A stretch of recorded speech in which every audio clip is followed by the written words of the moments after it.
Welcome to Daily Wisdom, Walking the Path with the Buddha, a podcast shared by David Roylance. This podcast is dedicated to guiding you to completely eliminate the discontent mind and the suffering it causes by attaining enlightenment. Learn and practice the teachings of Gotama Buddha that will guide you to fully attain a peaceful, calm, serene, and content mind with joy.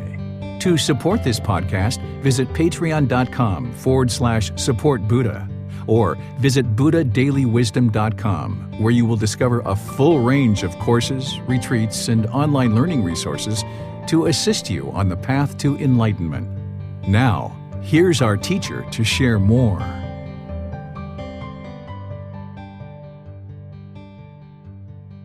Sawadee Kap. Hello and welcome to Daily Wisdom, Walking the Path with the Buddha. Today is our group learning program where we come together on Wednesdays to support, encourage, and motivate each other in our meditation practice. We rotate each Wednesday between breathing mindfulness meditation and loving kindness meditation. And in previous classes, I did a 4-part series on breathing mindfulness meditation and a 4-part series on loving kindness meditation to help you build up this practice. And now we're actually in the part of the program where we're just rotating these two back and forth to give you plenty of opportunities to come together as a group, motivate, encourage, and support each other, and get any questions asked related to your meditation practice or any other aspect as part of this path to enlightenment. So each Wednesday we come together right here in order to help you to develop your meditation practice and give you an opportunity to ask any questions. I will typically open up to any questions before going into meditation, and then also on the way out when we're finished with meditation at the end of class to see what questions you guys might have, again, either related to meditation or any other aspect of this path to enlightenment that you might have. Sometimes when we have our Sunday talks, there's things that the mind kind of thinks about between Sunday and Wednesday is a good time to kind of bring up those thoughts that might have occurred between Sunday and Wednesday and get further clarification, so we can talk about any aspect of this path to enlightenment that you would like. Let me just share with you kind of an overview of how I've taught loving kindness meditation, and then I'll open up to any questions that you guys have related to meditation before we get started with our meditation practice. The way that I teach loving kindness meditation is to start going into your meditation through doing the chanting. There's chanting that I've taught also as a 4-part series that will help ease the mind in the meditation and start cultivating mindfulness or awareness of mind and easing the mind into being observant of the breath, developing concentration, and a number of other qualities that are needed on this path to enlightenment. Then we do kind of a 5-10 minute session of breathing mindfulness meditation in order to focus the mind on the breath and develop this awareness of mind, establish the breath, and wherever you observe that the mind is off the breath, you cut that off, let it go, and come back to the breath. This helps to remove any kind of clutter and kind of clear out the mind and get it prepared for the work of loving kindness meditation. Breathing mindfulness meditation itself is a good amount of work, so as we're doing that and I'm guiding you in that, you'll just focus on the breath, the sound of the breath, or the sensation of air moving into the nose, and this will help give you an object of fixation where you can fixate the mind on the breath, and anytime you observe the mind is off the breath, you just cut that off, let it go, and come back to the breath. You don't try to observe the thought, you don't judge the thought, you don't label it, you don't try to figure out where it's coming from. Just wherever you observe that the mind is off the breath, you cut it off, let it go, and come back to the breath. Then after whatever period of time we do breathing mindfulness meditation, I will start the loving kindness meditation through the guidance that I provide. You'll be breathing in and out as part of breathing mindfulness meditation. But then I will say some affirmations. We'll start with, may I be peaceful. And when you get to your next out breath, wherever that is, you repeat in the mind, may I be peaceful, on the out breath. Then on the next out breath, we'll have another affirmation, which is, may I be safe. And then on the next one, it'll be, may I be well. And then on the next one, it'll be, may I be free of all discontentedness in the suffering that it causes. Essentially, this is an affirmation looking to build the interest and the genuine interest of seeing this being who you are right now as eliminating discontentedness, being peaceful, safe, well, and having eliminated discontentedness. You always start with I, right? This being that we call David or Jan or Chrissy or Donnie or Bassam or anyone else who might be joining us either live or in the replay. Then we move from may I, after having cultivated in our mind for this own being to be peaceful, safe, well, and free of discontentedness, we move to a ring a little bit larger than that. And usually I use may we, meaning whoever we're meditating together with, right? So when I say may we, it's all the people who are meditating together be peaceful, safe, well, and free of discontentedness. And each affirmation will come on the out breath. And wherever you get to your out breath, you just repeat that on the out breath. Then in our meditation today, I'll create these kind of generalized rings that apply to everybody. Certain rings that'll get wider and wider and wider, eventually until we get to all beings. May all beings be peaceful, safe, well, and free of discontentedness and the suffering it causes. This isn't a prayer. This isn't trying to change other people through our meditation. This is us doing the work to cultivate this genuine interest in seeing other beings be well through our own practice, through our own mind, so that now when we interact with various beings in the world, then we have cultivated this loving kindness in the mind, and now through our intention, speech, and actions, we can start practicing loving kindness in a more and more deep way. The Buddha talks about ensuring that our mind is filled with loving kindness or permeating with loving kindness. This is really important. In order to practice these teachings as an enlightened being, you would need to have the mind filled or permeating with loving kindness, so that in your intentions, speech, and actions, that you start interacting with people with this loving kindness or this genuine interest in seeing all beings be well. In your practice, when you do this on your own, you would create customized rings based on your individual needs for your practice. So if there's people that you would like to cultivate more loving kindness for, that you currently have loving kindness for, you would include them as a ring, or a certain individual or a group of individuals. If there are people that you're having challenges with in your practice, maybe you have irritation or annoyance or frustration or anger towards certain people that are in your life, you would like to include them in this ring on an ongoing basis, so that you can cultivate this genuine interest in seeing them be well in your meditation. And then as you do that over a week or two or a month or two, or however long you need to include them in your meditation, then when you interact with them, you'll be able to now interact with them through your intention, speech, and actions with loving kindness, rather than anger or hatred or ill will, or the lesser versions like frustration, irritation, annoyance, or things like this. So we're transforming the mind away from anger, hatred, ill will, and all the lesser versions to this loving kindness, so that now instead of our intention, speech, and actions being motivated by anger, hatred, and ill will, or those lesser versions, now they're being motivated by loving kindness. So it's moving this loving kindness into the mind through meditation and kind of pushing out these unwholesome qualities of anger, hatred, and ill will.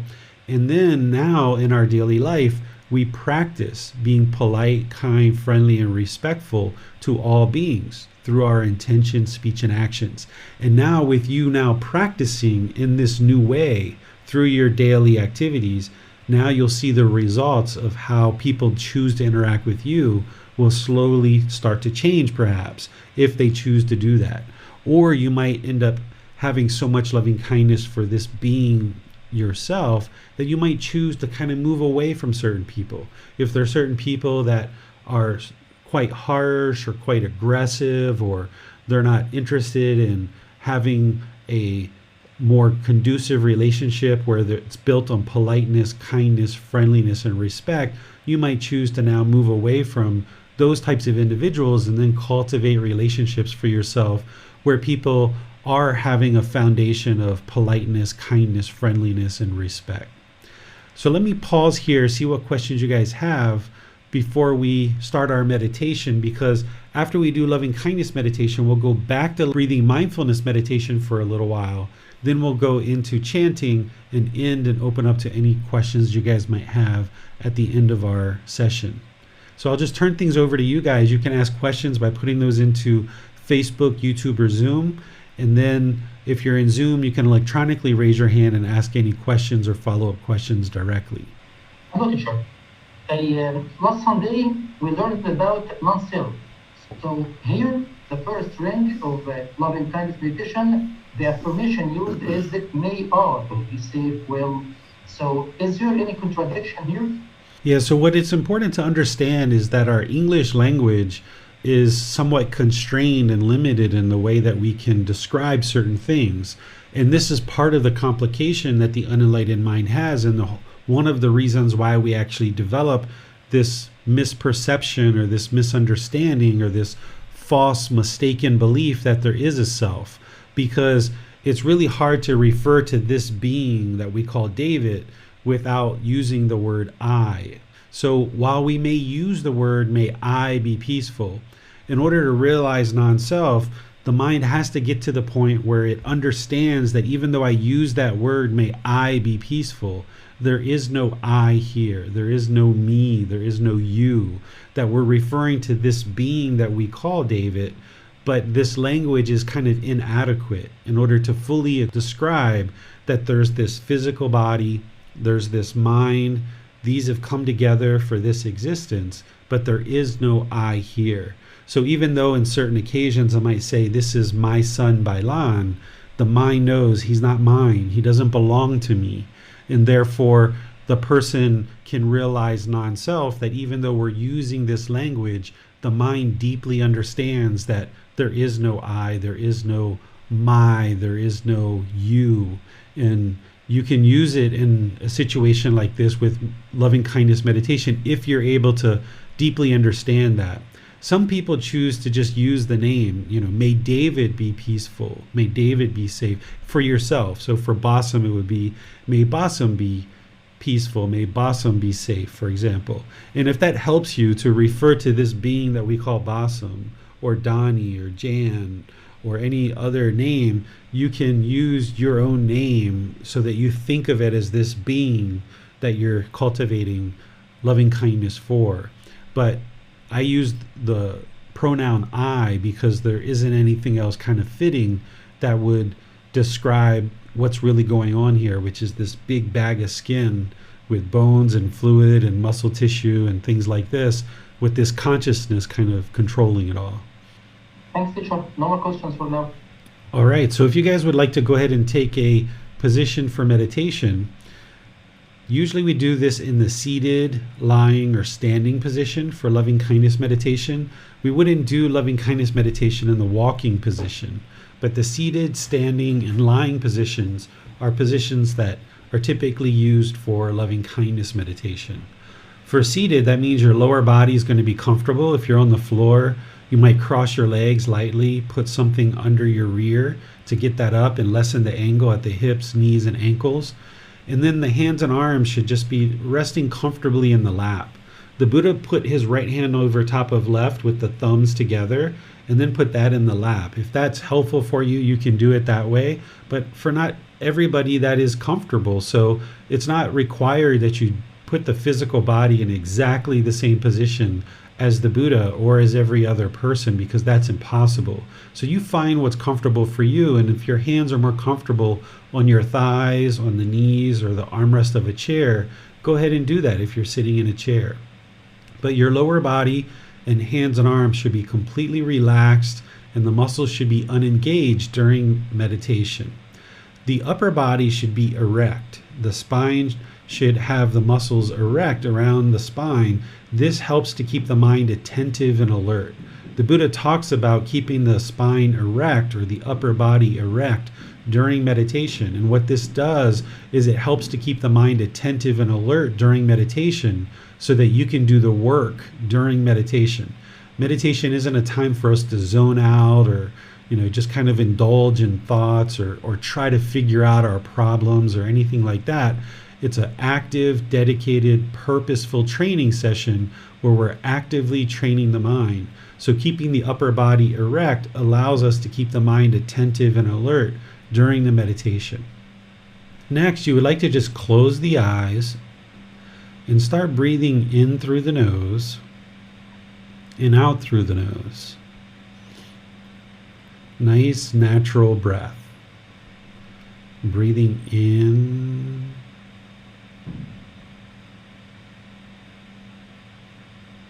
and out.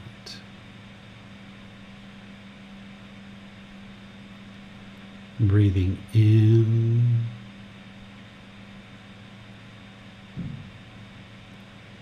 and out. This guidance is just to help you. Your breath and your pace of breath is going to be unique to you. So this guidance is just to remind you to breathe in through the nose wherever you get to that breath,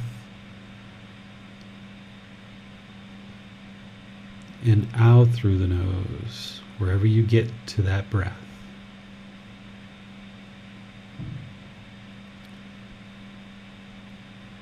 I'm going to ease us into meditation with some chanting. If you'd like to join, if you know these chants, you can. And then I'll be back with some more guidance after chanting.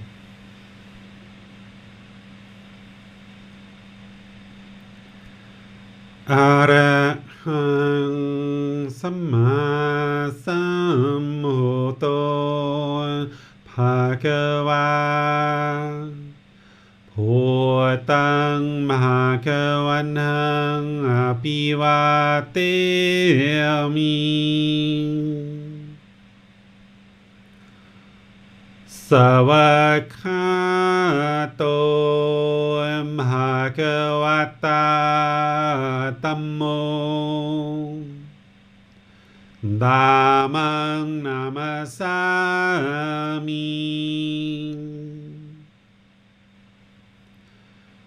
Supatipano Bhagavato Sāvaka Sangho Sanghang Namami Namo Tassa Bhagavato Arahato Samma Sambuddhassa Namo Tassa Bhagavato Arahato Samma Sambuddhassa Namo Tassa Bhagavato Arahato Samma Sambuddhassa Iti piso bhagava Arahang Samma Sambuddho Vicacaranang Sammuno Sakhato Rokavito Anutero Purisa Dhamma Sati Satatawa Manusanam Bhuto Bhagavati.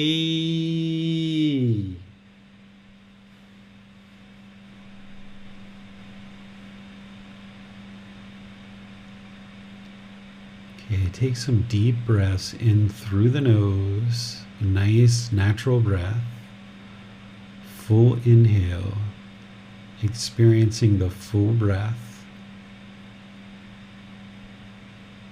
And then a nice gradual natural exhale out through the nose. Breathing in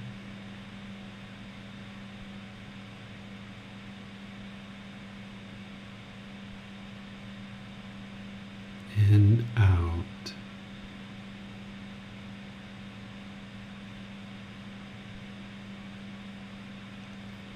Breathing in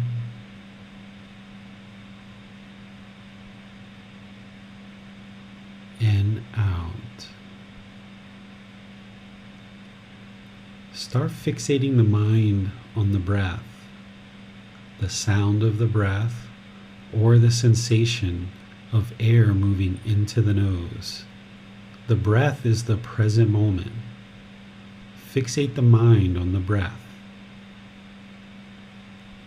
Breathing in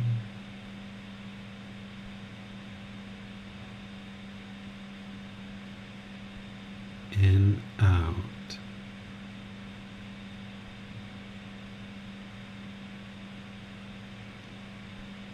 Breathing in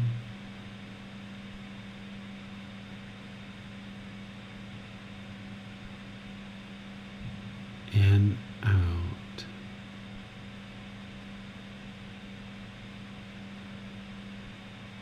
Focusing the mind on the breath. Whenever the mind is off the breath, if it's going to the past, the future, having thoughts, ideas, or perceptions, wherever you notice that, cut that off, let it go, and come back to the breath. No need to judge the thought, label it, or even observe it and figure out where it's coming from.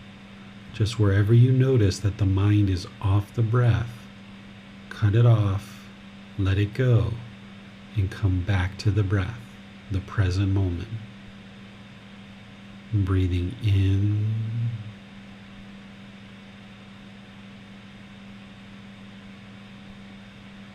and out.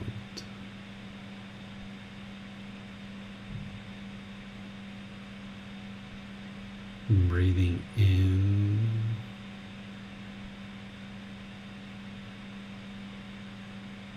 and out.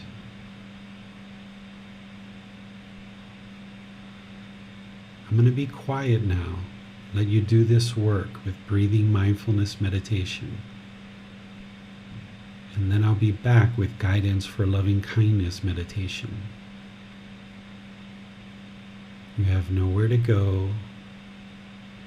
There's nothing to do. No one needs you right now. This is your time to focus on the breath. Breathing in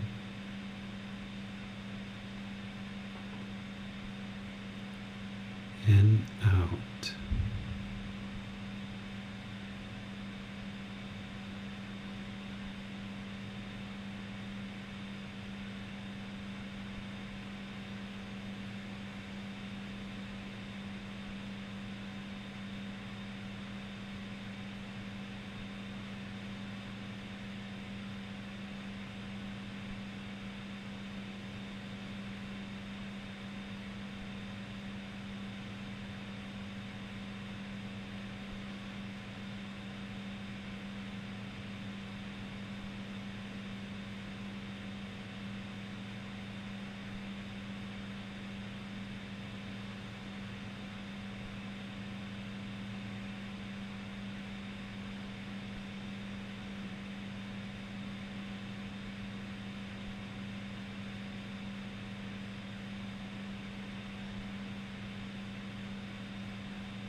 Continuing to focus on the breath,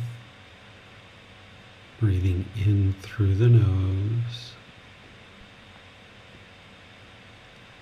and out through the nose. Wherever you get to the next out breath, repeat this affirmation in the mind. May I be peaceful.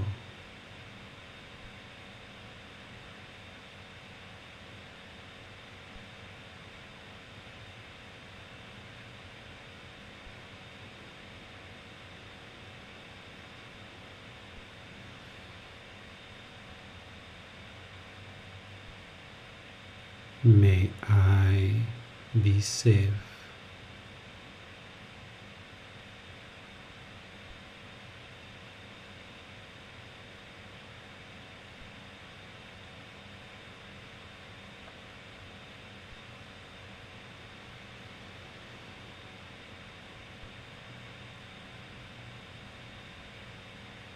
May I be well.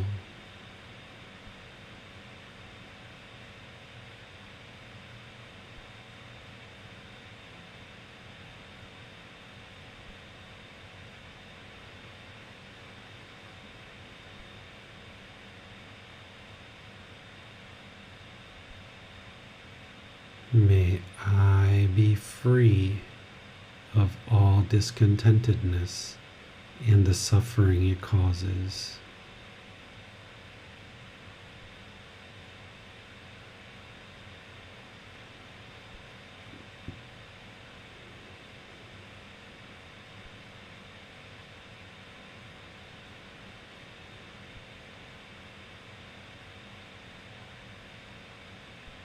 May we be peaceful.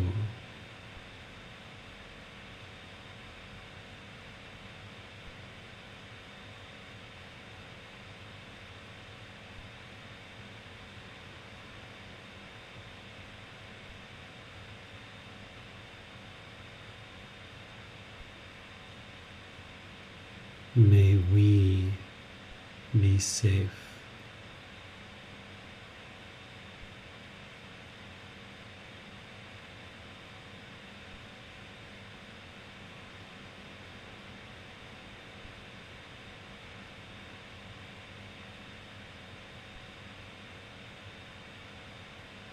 May we be well.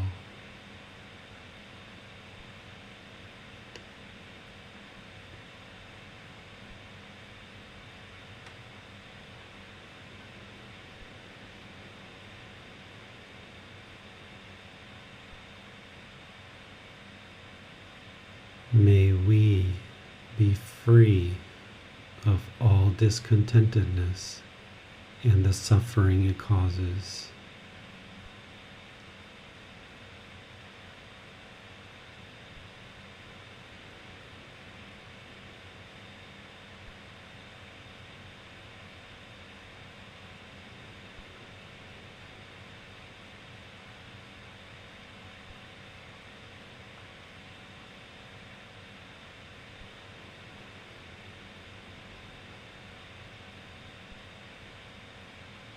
May all those who are practicing this path be peaceful.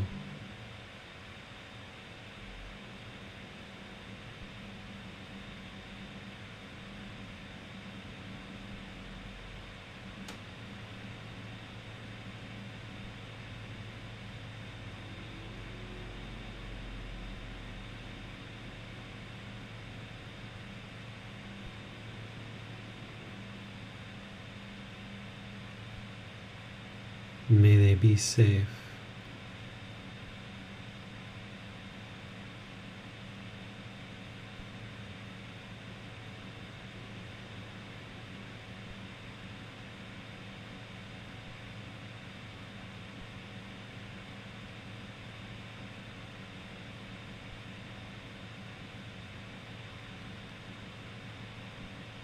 May they be well.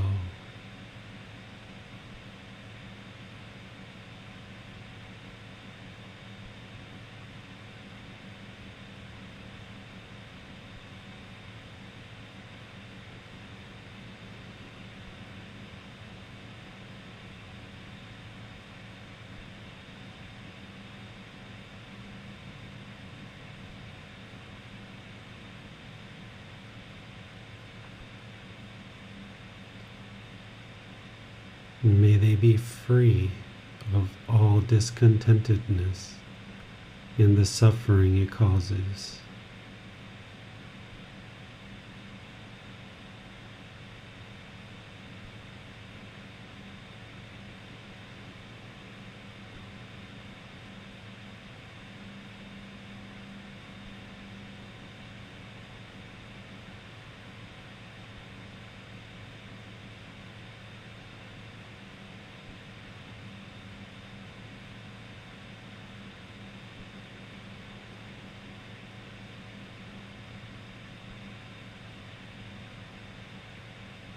May all those who are not practicing this path be peaceful.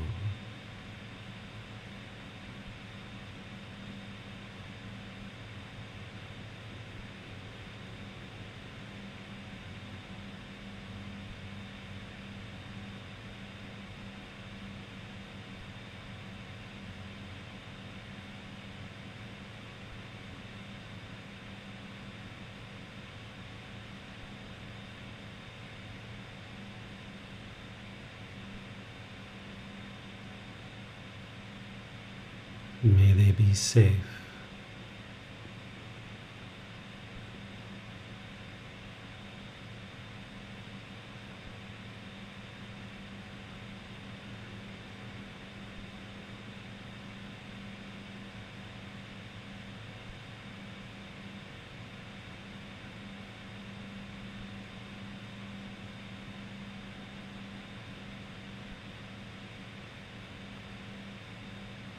May they be well.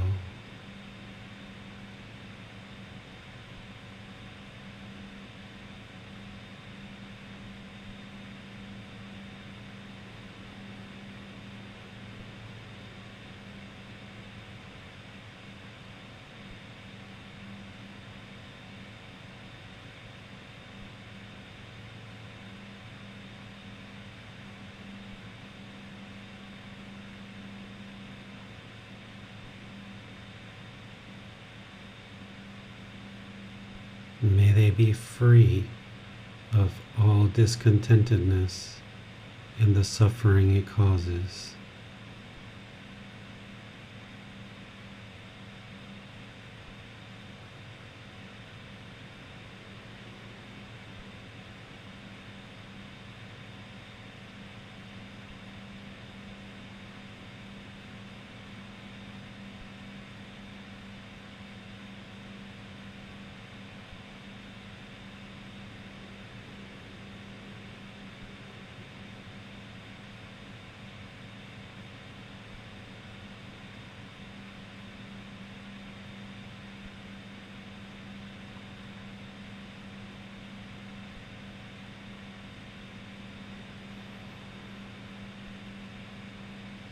May all beings, wherever they reside, be peaceful.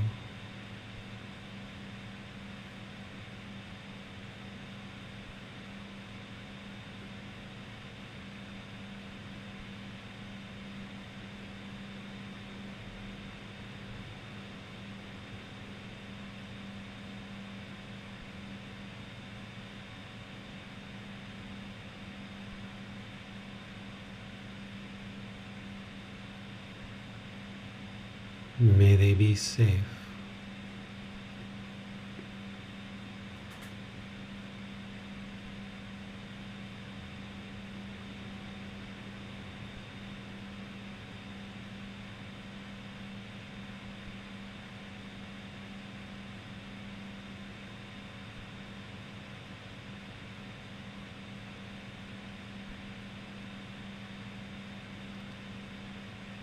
May they be well.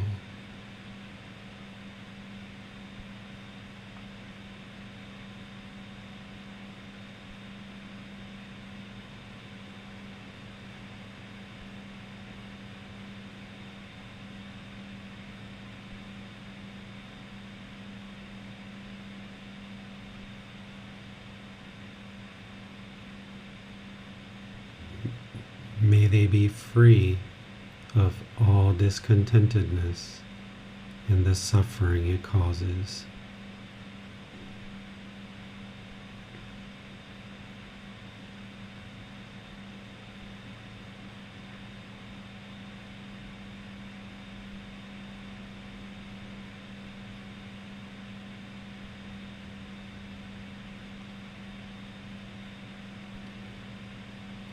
Now return back to breathing mindfulness meditation, focusing on the breath. Wherever you notice the mind is not on the breath, cut that off, let it go, and come back to the breath, the present moment. Breathing in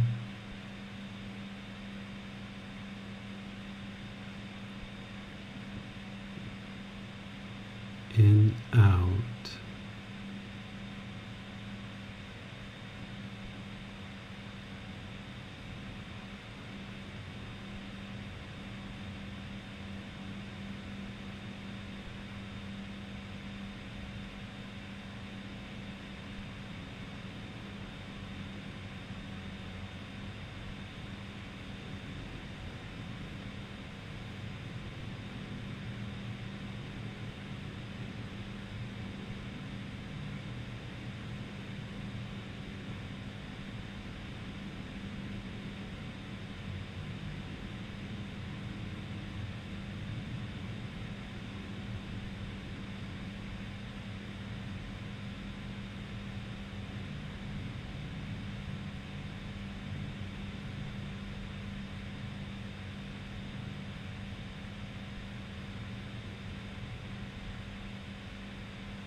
Arahang Samma Sambuddho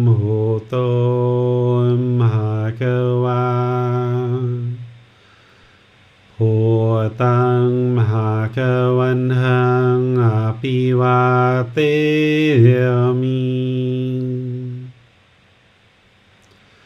Savakhato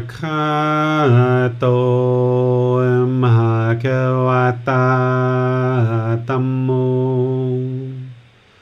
Dhammang Namasami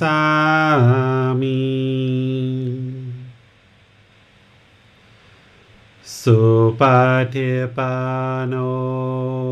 Bhagavato Sāvaka Saṅkho Saṅghang Namami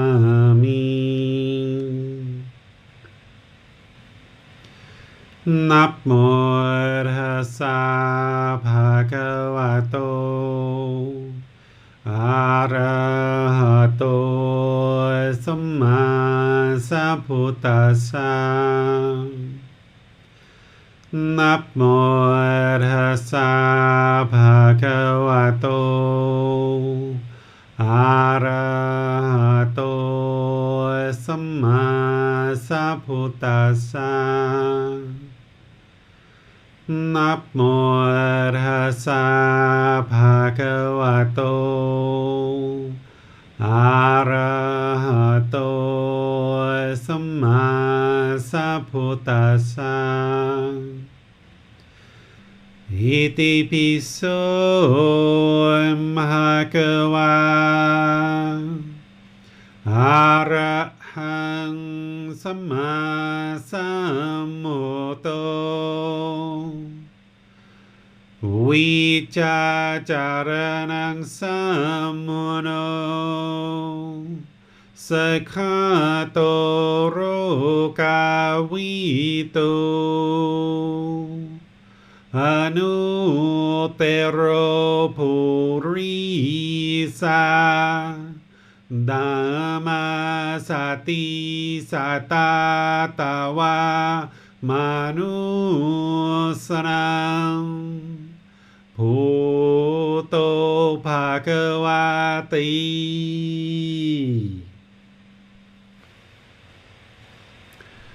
All right. If you guys would like to make your way out of meditation,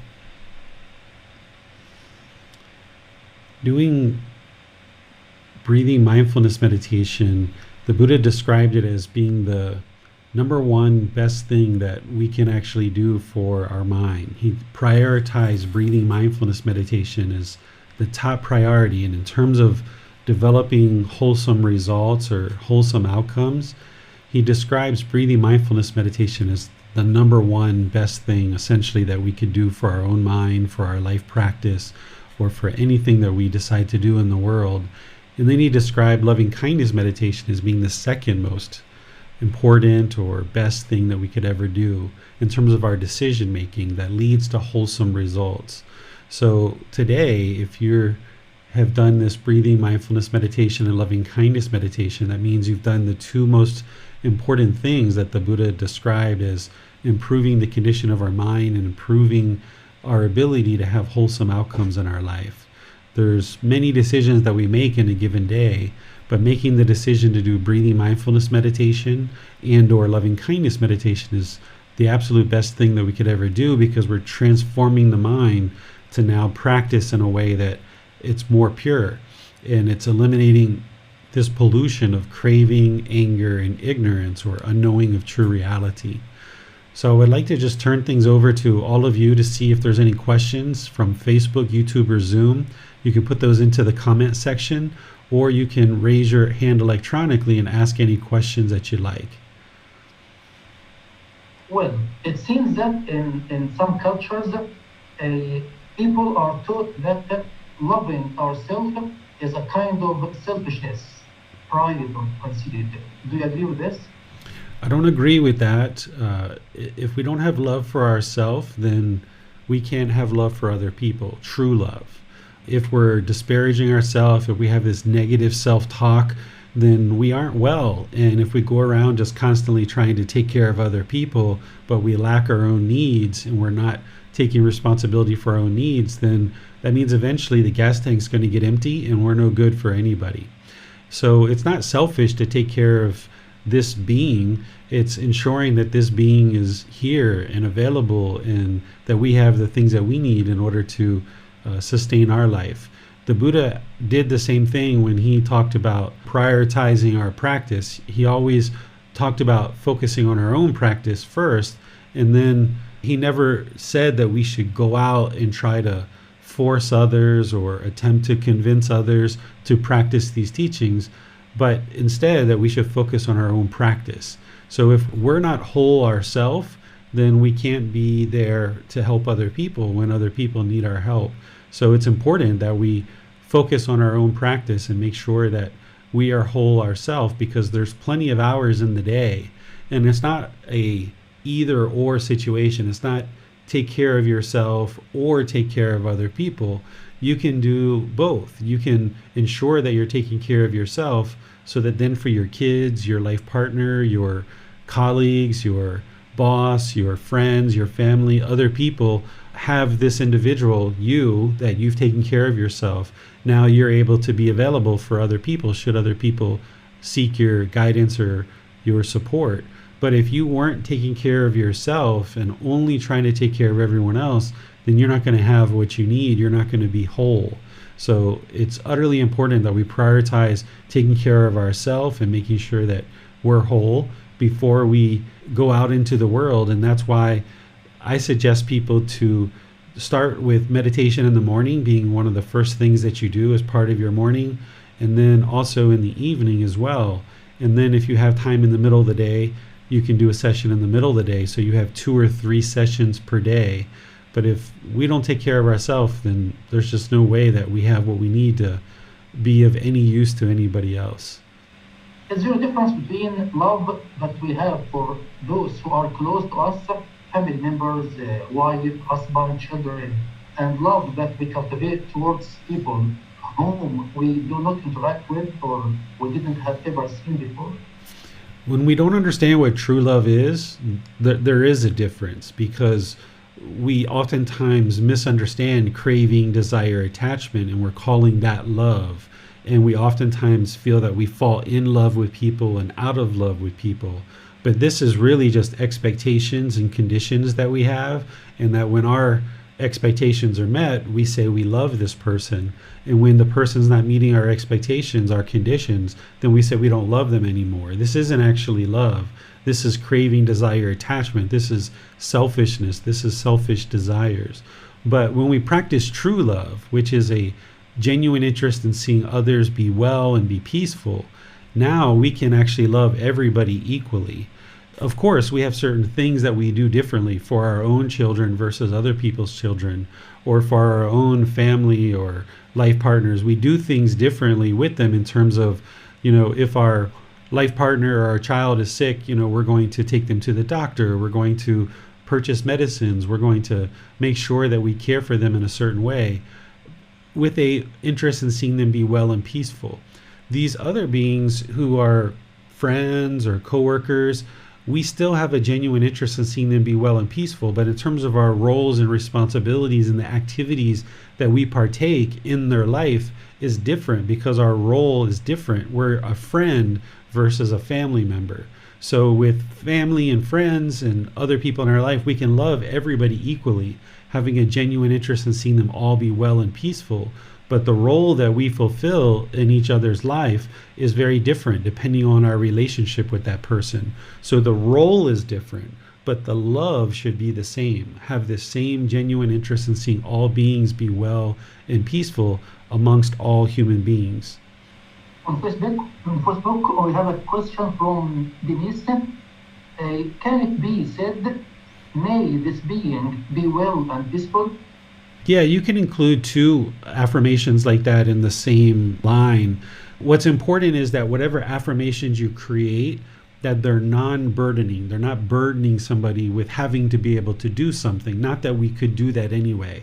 But in your own mind, you would like to have these things like may they be safe, may they be well, may they be peaceful, may they be free of discontentedness. These things that don't require anybody to do something, versus may all beings be kind, right? That requires them to do something. Or may all beings be polite, right? Or may all beings be respectful. This means if we structure our loving kindness meditation in this way, we're creating a condition, and we're saying, okay, this is the condition of my loving kindness, is if other people are kind, I will be kind. Or if they're polite, I will be kind and wish them well. Or if they're peaceful, I'll be peaceful. This is conditioning our loving kindness on what other people are doing. So that's why when you're creating your rings, you would like it to be non-burdening, where you aren't burdening somebody else with having to do something in order for you to be able to practice loving kindness. Your loving kindness should not be contingent on what somebody else does or what they don't do. You should practice loving kindness in all situations. It doesn't mean that if somebody is hateful and angry and vindictive that you still choose to be their friend. You don't necessarily need to do that. You can actually step away from relationships while still having loving kindness for someone. You can still have a genuine interest in seeing someone be well and peaceful and choose to step away from them, knowing that their hatred and anger is not healthy. And this can actually be one of the most loving and kind things that you do, is choose to step away from that relationship, because then that individual can see more and more, as more anger and hatred comes out from them, there's less and less people that are interested in being around them. So when you create this loving kindness meditation, you can use the 4 affirmations that I use, or you can create your own. Just be sure that the affirmations that you use aren't burdening or conditioning your loving kindness on somebody having to do something in order for you to practice having a genuine interest in seeing others be well and peaceful. On Zoom, Jen has a question. She writes, "Thank you, Teacher David. During meditation today, I felt it was a struggle to keep focused on the breath and a struggle to focus on the loving kindness affirmations. My mind was slipping into what almost seemed like dreams. What guidance do you have for days like this? Thank you." What's important to keep in mind in days where your mind is having challenges focusing on the meditation is this is impermanence. That's all you can be thinking about, is this is the impermanent nature of the world, this universal truth of impermanence, that our meditation some days, in some weeks, in some months are going to be very peaceful, very calm, very stilling. And then other days, the mind's going to be more cluttered and lack concentration. And this is what happens, particularly in the unenlightened mind, that there's going to be this up and down aspect of the mind, that some days it's going to be more peaceful, other days it's going to be more cluttered. You haven't necessarily done anything wrong, but what you would like to do is be sure that your daily practice of going out into the world and practicing things like right view, right intention, right speech, right action, right livelihood, and others, make sure that those are really well developed, because in your daily life, if you're practicing those really well, then your meditation will be of a better quality. Whereas if we're not practicing good, wholesome moral conduct, for example, our mind will be a bit shaken up and it'll make our meditation more rocky. So by doing good, quality, wholesome meditation, it helps us and supports us in daily life to practice the moral conduct in the other parts of the Eightfold Path. By practicing those in daily life, it helps our meditation to be more successful and more productive. But even still with that, until the mind is all the way enlightened, you're going to see this up and down aspect of your meditation. And some days it'll be real significant up and down, other days not so much. As you get nearer and nearer to that first, second, third, and fourth stage of enlightenment, the up and down becomes less and less. Where at the beginning part, you get these really big ups and downs throughout your meditation practice. But then as you get closer and closer to actual enlightenment, the ups and downs are less high and less low. So you don't have as much impermanence in your meditation practice, but it's going to happen, and just recognize it as impermanence. Do the best that you can, focusing on the breath. And then when it's not the way it was last time, then that's just impermanence. The only thing that you would not want to do is crave to have meditation like you had before. So if you went through like a month of real peaceful, calm meditation, and now things are a bit more rocky, if your mind craves to be back where it was in the past, that's where it'll be discontent. Where instead you just got to recognize, like, okay, this is where the mind is. It's a bit shaken up more than normal. And sometimes we view that as like a unsuccessful or unbeneficial meditation. But in reality, if you emerge from meditation and what you've taken away from it is, the mind's a bit shaken up. It's a bit cluttered today.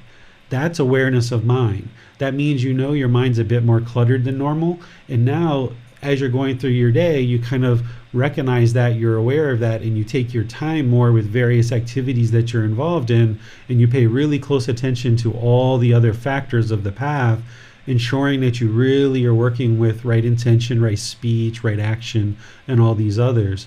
So when our meditation isn't as peaceful as it was, as long as we're not craving to be where it is and we just recognize this is where it's at, then that's wonderful. And when you observe that the mind is a bit more cluttered, that's actually a productive meditation session, because now you're walking away from that meditation with more wisdom about what's going on in the mind. And this will benefit you in your daily life. Is it okay to integrate or combine meditation for realizing non-self with these two kinds of meditation in the same session? If somebody was going to do the meditation to realize non-self, I would suggest, instead of loving kindness meditation, insert the meditation for realizing non-self in there. So you could do your chanting, you could do your breathing mindfulness meditation. Then, just like we do affirmations with loving kindness, do the part with meditation for realizing non-self, then do some more breathing mindfulness, and then come out with chanting. If you put in too many things at one time, I think it detracts from the individual potency of each meditation. So if you tried to do breathing mindfulness, loving kindness, and meditation to realize non-self, I think it would be too much for the mind to do in all one session. If you're doing meditation properly and putting the real effort into the meditation the way that each meditation needs, it would kind of be too much, I think. So it's better to really kind of focus on one thing at a time, maybe kind of bookending it or sandwiching it with some breathing mindfulness meditation, but not trying to do, so many meditations all in one session. You can always do a session of breathing mindfulness with loving kindness and then wait an hour or two, and then do breathing mindfulness with realizing non-self, and then wait another few hours and do another one. You could always do it that way. But putting them all in one session, I think, would kind of overload and overwork the mind, probably get a bit confused. On Facebook, Barikshit writes, so he abides, contemplating body as body internally, contemplating body as body externally, to the rest of this teaching or chapter. Venerable teacher, what is meant by externally and internally here? Please, teacher, would you explain us the meaning? This is the Buddha giving guidance on developing the 4 foundations of mindfulness and being aware of the bodily sensations in the body. The Buddha talks about observing the bodily sensations, because in meditation, through our breathing mindfulness meditation, if you observe any bodily sensations, you can observe those, but then cut them off, let them go, and come back to the breath. Because this is developing the 4 foundations of mindfulness, of bodily sensations, feelings, condition of the mind, and mental objects. These are the 4 foundations of mindfulness that someone would need to cultivate in order to practice right mindfulness and ultimately get to enlightenment. You need to be aware of the bodily sensations associated with discontent feelings that are starting to arise. So if there's anger that's starting to arise, you'll experience bodily sensations first that the mind can become aware of. Oftentimes people aren't aware of the bodily sensations, and that's why they go from 0 to 100 and they get into rage so quickly. But if you train the mind really well in meditation and all other aspects of this path, you can start to develop awareness of the bodily sensations that occur before something like anger or frustration or even guilt and shame and fear, even happiness, excitement, elation, or boredom, loneliness, shyness, all of these other feelings. before those feelings come into the mind, there's going to be a bodily sensation. And where you observe that, you should cut off and let go of any arising discontentedness as a bodily sensation. And if you can have that level of awareness and that level of control over the mind, then the feelings never get into the mind, and thus it doesn't affect the condition of the mind, and it doesn't form mental objects. The Buddha describes someone who's developed mindfulness to the point where they can observe the bodily sensations prior to discontentedness, and they have the ability to cut it off and let it go there. He describes this person is nearing close to enlightenment, because if you're not observant of those bodily sensations and it's just blowing past those and becoming feelings and affecting the condition of the mind for an hour or a day or two or a week or two, this person hasn't yet developed the ability to have awareness of those bodily sensations and cut it off and let it go there. So as part of breathing mindfulness meditation, this is why when you feel a little itch or you feel a scratch or something else in the body, I suggest for somebody not to scratch it and just observe the impermanent nature of this bodily sensation, that it arises, it changes, and then it fades away.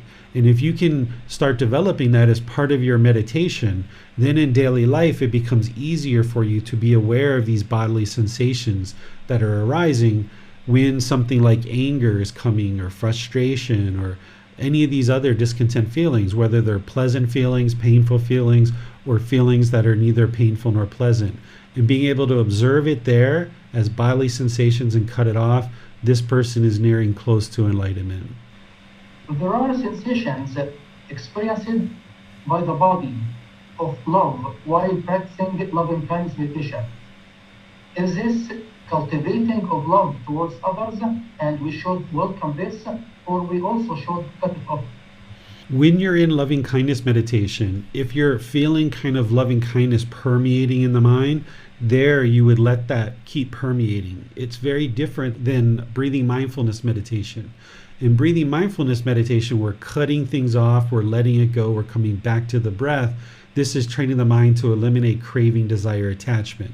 But in loving kindness meditation, we are attempting to fill the mind, permeating the mind, or pervading the mind with loving kindness. So if you observe this wholesome quality coming into the mind, then you would like to support that, encourage that, and don't allow it to fade. Continue to allow it to fill the mind. That's what that loving kindness meditation is for. And then when you move into breathing mindfulness meditation, that's where you're cutting things off and letting things go. And in daily life, you would like this loving kindness to be permeating in the mind. No matter what's going on around you or what other people are doing, you would like to have the mind filled with this loving kindness so that now your intention, speech, and actions emanate from this loving kindness. Speaking of mindfulness, if one is doing something, if one is reading and is not aware of what's happening in the place they are sitting on while they are reading, is this lack of mindfulness, or this is concentration of the thing that we are practicing or doing? It could be both. It really depends. Mindfulness is a precursor to concentration. Without mindfulness, we can't get to concentration. So awareness of mind is important. So if you're sitting somewhere reading a book, you should be reading, but then as you're reading, if there's any other thoughts that are coming up outside of the context of what you're reading, you should cut that off and let it go. That's what's going to allow you to maintain your concentration. If you don't have mindfulness, then these other thoughts are going to be invading the mind, and you can't focus with concentration on what you're reading, for example. So the Buddha talks about practicing mindfulness all the time, all throughout your day. Always having mindfulness at all times, even when you're first waking up in the morning, even when you're dozing off to sleep. There can be thoughts that come to the mind, and you need to have awareness of those thoughts and then cut them off and let them go. This is what ultimately will develop concentration. And more as you do this, you won't have to do it, because as you do this for a year or 2 or 3, however long it takes you to move to the 4th stage of enlightenment, as you get to that fourth stage of enlightenment, the mind's not going to be cluttered with all these erroneous thoughts, because you've already done the work in meditation and outside of meditation to train the mind to not have this clutter, and that you've cut off these thoughts so many times in meditation and outside of meditation that the mind isn't bombarded with these constant thoughts anymore. Thanks, teacher. These are all the questions we have. All right, so next week on Wednesday, we're going to be doing breathing mindfulness meditation together. This Sunday, we're going to be in chapter 17 of the book, Developing a Life Practice, The Path That Leads to Enlightenment. Chapter 17 is about eliminating fears. Are you really scared? And the reason why I titled it this way is because what you're going to find out is you're not actually really scared. You're just experiencing certain aspects of the mind that are producing this fear. I'm going to explain it to you, help you understand it, and then help you understand how to eliminate the fears that arise in the mind. Because as long as there's fear in the mind can't be peaceful, calm, serene, and content with joy permanently. A person wouldn't be able to experience enlightenment as long as there's fear. So chapter 17 is devoted to helping you understand what produces fear and then how to actually eliminate it. So if you read that before or after, or before and after class, then I'll talk about it on Sunday and help you understand it, as well as provide an opportunity for you guys to ask questions. So until next time, either Sunday and or Wednesday, have a lovely rest of your day. We'll see you next time. Sawadee ka. Thank you for listening to this podcast. To provide support for this podcast, visit patreon.com/support Buddha. To access more teachings, visit buddhadailywisdom.com. There, you will discover a full range of courses, retreats, and online resources to assist you on the path to enlightenment. Remember to establish a daily, consistent meditation practice, along with learning and practicing these teachings. A well-developed meditation practice is the foundation in which to train the mind to attain enlightenment.